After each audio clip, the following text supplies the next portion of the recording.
Pro-Vice-Chancellor, graduates and graduands, it is my absolute honour and privilege to present Namita Gokhale for an honorary degree from the University of York.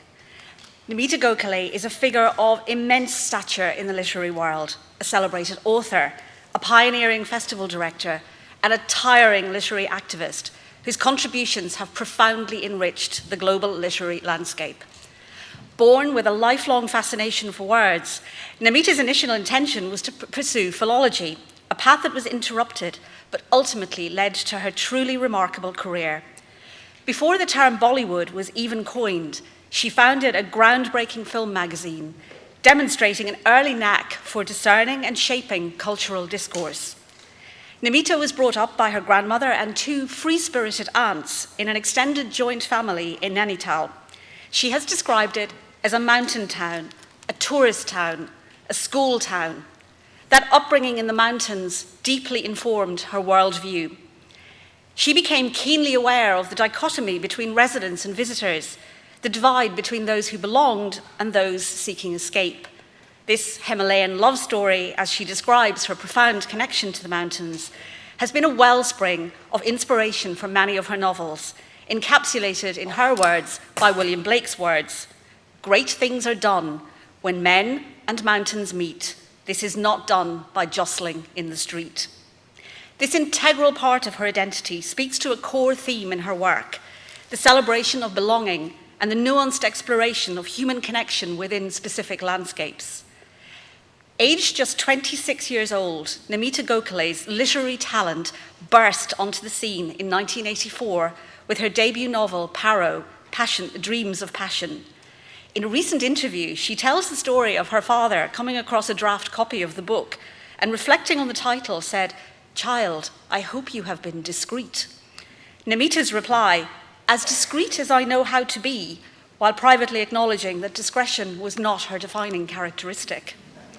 She has described the spurt of energy that resulted in Paro, that though she modestly describes it as a natural outpouring, was anything but discreet. Set in Delhi and Mumbai high society, it was described on publication as bold, sassy, sexy, irreverent, magnificent, challenging societal norms, and exploring love, lust, and death. With a candor that shocked in 1984, but is now revered and celebrated. In retrospect, the visceral reaction to Paro was perhaps less about its content and more about Namita's audacity in portraying masculinity in a sometimes ridiculous light. Her protagonists are strong, empathetic women, and her interests lie in writing about the interaction between women and men and to be open to other liminal worlds around us. Namita believes that Paro is really a social comedy and that social comedies often don't last. But Paro has endured so successfully that a global series of events celebrating Paro at 40 were held in many locations around the world. And she has published more than 20 other highly acclaimed works of fiction. Beyond her distinguished fiction writing, Namita is a prolific non-fiction writer. Her book on the Mahabharata, which distilled the greatest ancient Indian epic into a mere 40,000 words, was a monumental success. In reimagining this colossal text, she challenged and reshaped the understanding of women in India. She has reflected on the challenge of making accessible to first-time and young readers this incredible epic, and in doing so, felt that she had told the story of more strong women than she had ever encountered in real life. It is said of the Mahabharata that everything that needs to be written has been written here. Her celebration of the sound of strong women there, from Amba to Ambika, from Ambalika to Draupadi, and her later book on the story of Sita, have inspired a multitude of books exploring what she has described as the collective wounding of women in India. Her non-fiction works, such as Mystics and Sceptics, In Search of Himalayan Masters, and the anthology Treasures of Lakshmi, further demonstrate her expansive intellectual curiosity and commitment to exploring diverse facets of Indian culture, language, and spirituality. She has spoken about the process of writing as a physical extraction, taking the story out of yourself, and in doing so, making yourself stronger. She is also passionately in favor of writers having a responsibility to be irresponsible, abandoning themselves to the stories within.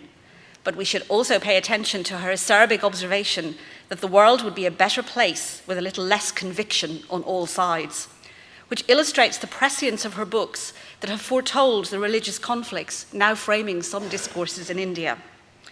But Namita Gokhale's passionate commitment to the arts extends far beyond her writing and exemplifies her strong sense of responsibility towards fellow writers. She is the co-founder and co-director, alongside William Dalrymple and latterly Sanjoy K. Roy, of the internationally renowned Jaipur Literature Festival, JLF, Asia's largest literary festival. She is a passionate advocate for making the arts widely accessible, conceptualizing and advising at numerous other literary festivals.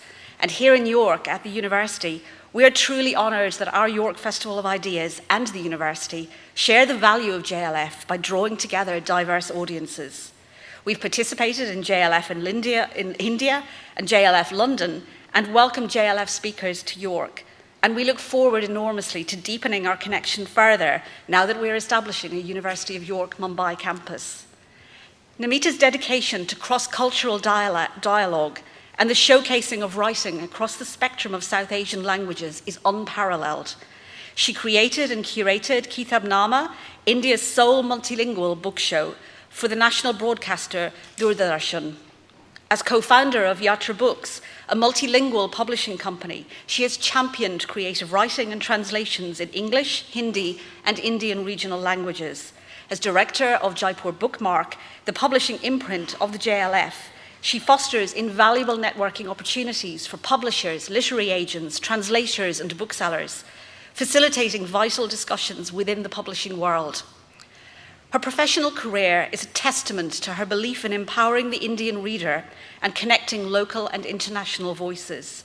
She has received numerous accolades for her pioneering work, including the prestigious Sahitya National Academy of Literature Award 2021 for her novels, Things to Leave Behind. I will end with a quote from Namita Gokhale herself. "I have learned that Indian women are individually strong but socially vulnerable. The goddess figures in Indian myth and religion are both calm and fierce in their manifestations, and this is the emblem and source of their all-encompassing strength." Pro-Vice-Chancellor, for her profound impact as an author, her pioneering work in literary activism, her unwavering commitment to fostering literary dialogue and accessibility, and above all, her calm but fierce willingness to be audacious, brave, and where necessary, indiscreet. It is with immense pride that I present Namita Gokhale for the degree of Doctor of the University, honoris causa.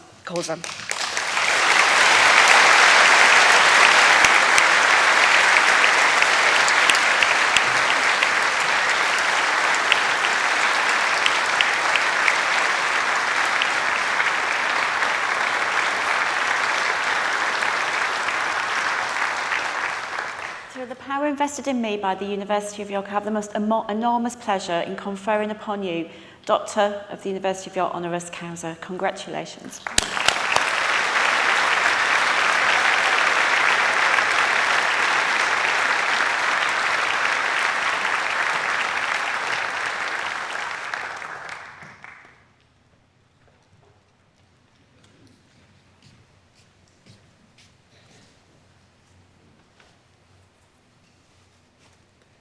Dear friends, and the learned and distinguished audience all around, first of all, I'm a bit embarrassed by such flattering, usually flattering, things that is said about me, Joan. But more than that, I'm moved to tears by the youthful energy and intellect in this room, represented by all of you, and of the continuity of all those who have nurtured you in the audience, friends, parents, teachers, and it's a very valuable moment for me. It's given me a lot of internal joy. And so it's a deep privilege to be here to receive this honor, all the more so because, unlike most of you gathered here, I'm not a graduate.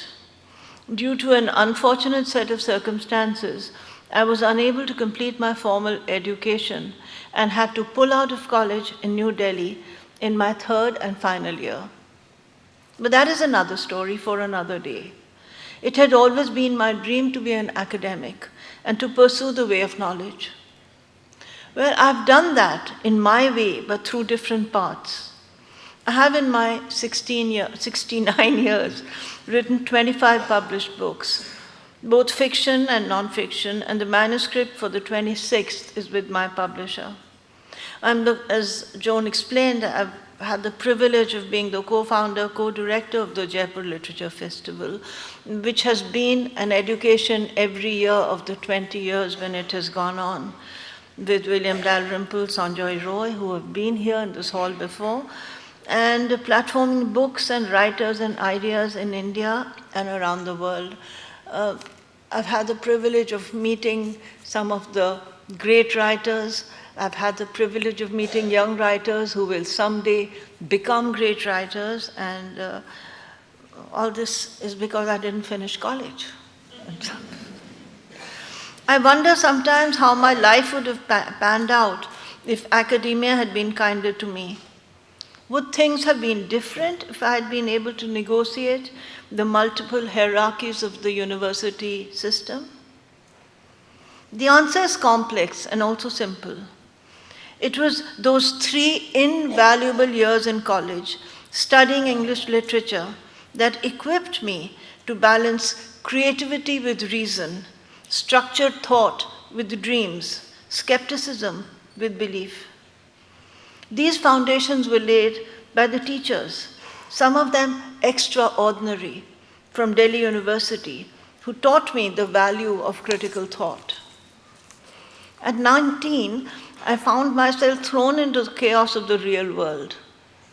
There was a feeling of exhilaration and liberation, of freedom and taking flight, and some regret and some hurt. I would never have had the courage to write my debut novel, Paro, if the invisible constraints of academic habit had not been left behind. As of today, Paro has remained in print for 41 years and published as a Penguin Modern Classic in India, just reissued here in the UK. Yet this book succeeded only, and I say this emphatically, because it was grounded in literary structure and discipline that I learned in formal education. So, the audacity and courage to initiate the ambitious Jaipur Literature Festival was born of the same conflicted attitudes, and working on it for 2 decades gifted me an extended and challenging education. And now my youthful dreams come full circle by the honor that you are conferring at me. It means a lot to regain something which was a dream when you were young. I would say to all the students gathered here, about to set out on a new phase of their lives, be stubborn, be patient, and above all, trust in life. Thank you, gratitude, and namaskar.